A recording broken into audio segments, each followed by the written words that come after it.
हमारे माशरे में आपको अपने इर्द गिर्द अभी भी कुछ ऐसी मिसालें देखने को मिलेगी जिसमें कुछ कमज़र्फ लोग अभी भी इस इंतज़ार में है कि जब तक वायरस खुद चलकर उनके घर तक नहीं आ जाता वो इस बात को सीरियस नहीं लेंगे। यार ये लोग कब सुधरेंगे? वायरस अभी आया नहीं और इन लोगों की शोखियां चेक करो यार, क्या बनेगा इन लोगों का। वायरस से देखो इन्होंने अपने शशके स्टार्ट कर दिए यार। यार बात शोहियों की नहीं है, बात है एहतियात की।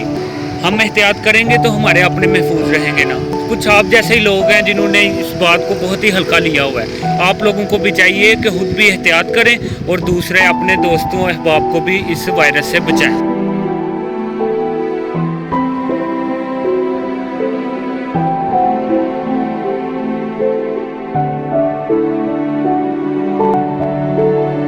अपने इर्द गिर्द बचें ऐसे लोगों से जिनमें अभी भी शऊर और अक्ल व फहम की कमी।